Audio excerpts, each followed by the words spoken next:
Good morning students. Hindi विषय में काव्य खंड के अंतर्गत हम पढ़ रहे थे संत कबीरदास जी की साखियां। जैसा कि हम जानते हैं आपके पाठ्यक्रम में कबीरदास जी की 21 साखियां और 5 पदावली हैं, जिसमें से 2 साखियों का हम पूर्व में अध्ययन कर चुके हैं। आज हम पढ़ेंगे साखी नंबर 3 और 4। साखी 3।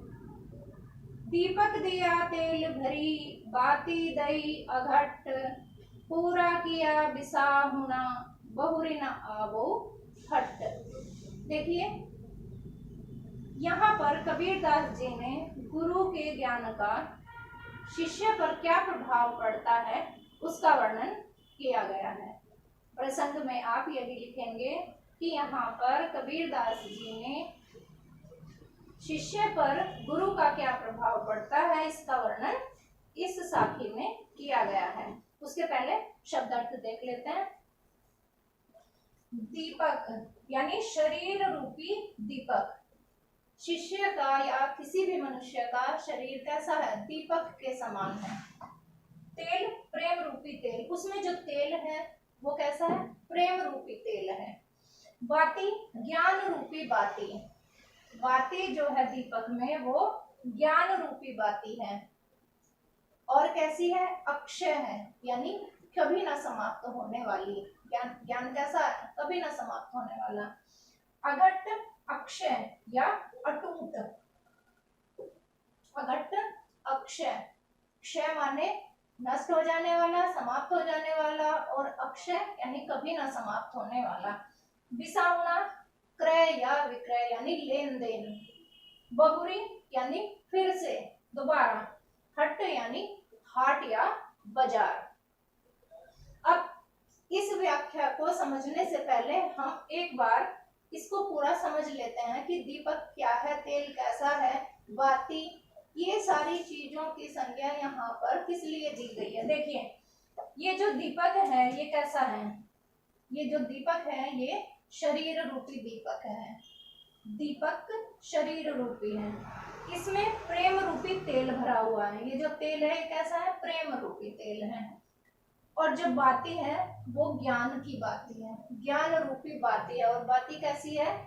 अक्षय है, कभी ना समाप्त होने वाली। आइए अब व्याख्या देख लेते हैं। दीपक दिया तेल भरी, बाती दई अघट। कबीरदास जी कहते हैं कि जो मनुष्य का शरीर है वह दीपक के समान है। तेल भरी, और उसमें प्रेम रूपी तेल भरा हुआ है। बाती दई अघट, और गुरु ने जो उसमें जो बाती लगी है वह अक्षय है, अटूट है। तो ये सब प्रभाव किसका है? गुरु की कृपा का। पूरा किया बिसाहुना। अब क्या किया? जब ज्ञान प्राप्त कर लिया, गुरु ने शिष्य को ज्ञान दे दिया, उसके बाद क्या हुआ? बिसाहुना यानी क्रय और विक्रय, लेन देन का जो कार्य था वो पूरा हो गया। बिसाहुना पूरा हो गया, क्रय विक्रय का खेल अब पूरा हो गया। बहुरी न आवो हट, बहुरी यानी फिर से, न आवो नहीं आना पड़ेगा, हट यानी इस हाट यानी बाजार में, फिर से इस हाट यानी बाजार में नहीं आना पड़ेगा। गुरु की कृपा से क्या हुआ कि शरीर रूपी जो दीपक था, गुरु की जब कृपा हुई तो शरीर रूपी जो दीपक था उसमें प्रेम रूपी तेल गुरु ने भर दिया। बाती दई अघट, और उसमें कभी ना समाप्त होने वाली अक्षय बाती को डाल दिया। पूरा किया बिसाहुना, जिसके कारण क्रय और विक्रय का सारा खेल ही समाप्त हो गया।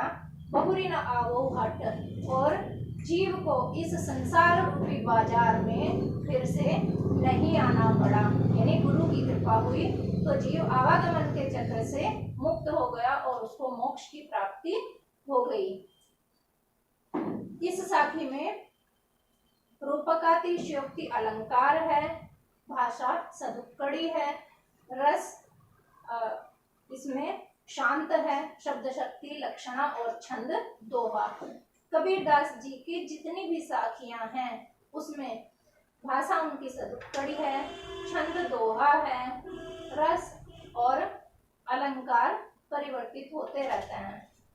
तो ये हम इसका काव्यगत सौंदर्य लिख लेंगे।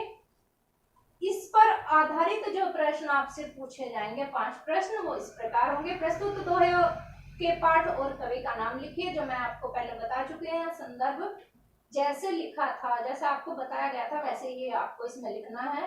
प्रस्तुत दोहे के पाठ का नाम लिखना है, कवि का नाम लिखना है, लेकिन लिखने का तरीका आपका वही होना चाहिए जो संदर्भ में मैंने आपको बताया है। प्रस्तुत साखी में किसका प्रभाव दर्शाया गया है? प्रस्तुत साखी में गुरु द्वारा दिए गए ज्ञान का प्रभाव दर्शाया गया है। गुरु ने शिष्य का क्या उपकार किया? गुरु ने शिष्य के शरीर रूपी दीपक में प्रेम रूपी तेल भर दिया और उसमें कभी न समाप्त होने वाली बाती को डाल दिया, जिससे शिष्य का आवागमन का जो चक्र है वो समाप्त हो गया। शिष्य अथवा जीव की सांसारिक वासनाओं के समाप्त होने का क्या परिणाम हुआ? जीव को आवागमन के चक्र से मुक्ति मिल गई। अब वह जन्म मरण के बंधन से छूटकर उसको मोक्ष की प्राप्ति हो गई। इस तरह से ये आपका तीसरी जो साखी है वो पूरी हो गई। प्रसंग, व्याख्या, काव्यगत सौंदर्य और उस पर आधारित 5 प्रश्न। आइए देखते हैं साखी नंबर 4। बूढ़े थे परी उबरे, गुरु की लहरी चमंकी, भेरा देखा जरा उतरी पड़े फरंकी। गुरु कृपा के प्रभाव का वर्णन इस साखी में कबीरदास जी ने किया है। यानी गुरु की जब कृपा होती है तो उसका प्रभाव कितना व्यापक होता है, कितना अधिक प्रभाव होता है, उसका वर्णन कबीरदास जी ने इस साखी में किया है। बूढ़े थे परी उबरे, इसके पहले शब्दार्थ एक बार देख लेते हैं, फिर इसको समझने में आपको आसानी होगी। उबरे यानी बच गए, लहरी यानी कृपा रूपी तरंग, लहरें जब उठती हैं तो वो कैसी हैं? गुरु की कृपा रूपी तरंगे हैं। भेरा यानी बेड़ा या नाव, जर्जरा बिल्कुल बेकार, जीर्ण शीर्ण, फरंकी उछल कर कूद कर। अब इसकी व्याख्या समझते हैं। बूढ़े थे परी उबरे, कबीरदास जी कहते हैं कि हम तो भव रूपी सागर में डूब ही गए थे। बूढ़े थे, हम तो डूब ही गए थे। और किस में डूब गए थे? भव रूपी सागर में। परी परंतु, उबरे हम उबर गए।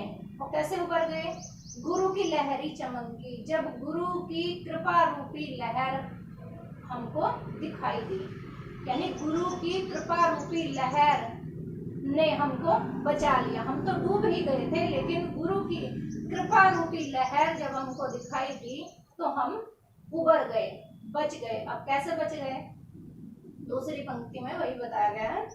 भेरा देखा जरा, भेरा यानी नाव रूपी बेड़ा। नाव रूपी बेड़ा जब हमने देखा कि ये जर्जर हो रहा है, ये बिल्कुल टूटा फूटा है, जर्जर यानी बिल्कुल जीर्ण शीर्ण अवस्था में, तो जो नाव थी या बेड़ा था वो बिल्कुल जर्जर है। उतरी पड़े फरंकी, तो हम फरंकी यानी उछलकर या कूदकर हम उससे उतर गए। जब हमने देखा कि ये नाव या बेड़ा जर्जर है, जीर्ण शीर्ण है, तो हम उससे उछलकर गिर गए। हम उससे उछलकर कूदकर अलग हो गए, उस बेड़े को हमने छोड़ दिया। और ये सब किसके प्रभाव से हुआ? गुरु की कृपा के प्रभाव से, यानी गुरु की कृपा रूपी लहर, नाव रूपी या कोई भी बेड़ा भवसागर से जा रहा था। गुरु की कृपा रूपी लहर से क्या हुआ कि वो ऊपर नीचे जो लहर थी, वो लहर ने उस बेड़े को ऐसे ऐसे हिलाया। और गुरु की कृपा रूपी जब लहर ऐसे हुई तो क्या हुआ कि हमने ये देख लिया कि ये नाव तो जर्जर है, ये बेड़ा तो जर्जर है, बिल्कुल जीर्ण शीर्ण है। तो गुरु की कृपा रूपी लहर जब आई तो हमने उस नाव को देखा और हम उछल कर कूद कर उससे अलग हो गए, हमने उसको छोड़ दिया और हमने अपने आप को बचा लिया। और ये हुआ कैसे? गुरु की कृपा से, गुरु की कृपा रूपी लहर से। तो इससे क्या हुआ कि सांसारिक जो मोह था हमारा, जो हम जा रहे थे नाव रूपी बेड़े में, तो जो संसार रूपी, संसार से हमारा जो मोह था वह समाप्त हो गया। गुरु की कृपा के कारण हमारा संसार से मोह भी समाप्त हो गया। इसमें अलंकार रूप का अतिशयोक्ति है, रस शांत है, भाषा सदुक्कड़ी है और छंद दोहा है। संबंधित प्रश्न उत्तर इसके हम देख लेते हैं कि प्रस्तुत दोहे और पाठ का नाम लिखिए। तो वही हम जैसा कि पहले बताया था कि जैसे संदर्भ आप लिखेंगे तो पूरा वह उस तरह से आप लिख देंगे। रेखांकित अंश की व्याख्या कीजिए। इसमें से जो आपकी पहली पंक्ति है, बूढ़े थे परी उबरे गुरु की लहरी चमकती, इसको आप रेखांकित कर लेंगे। इसकी जब व्याख्या करने के लिए आएगी तो आप इसी पंक्ति की व्याख्या कर देंगे। फिर क्वेश्चन नंबर 3 है, शिष्य का बेड़ा कैसा था? शिष्य का बेड़ा बहुत जीर्ण या कमजोर था। शिष्य ने अपने जर्जर बेड़े को देखकर क्या किया? शिष्य ने अपने जर्जर बेड़े को देखकर उससे छलांग लगा दी और अपने आप को उससे अलग कर लिया। अपने बेड़े से कूदने का शिष्य को क्या लाभ हुआ? अपने बेड़े से कूदने का शिष्य को यह लाभ हुआ कि वह संसार रूपी भव सागर में डूबने से बच गया।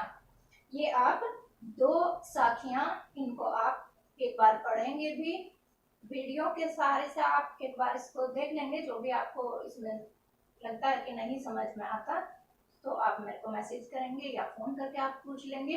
इनकी व्याख्याएं भी आप अपनी उत्तर पुस्तिका में लिखेंगे।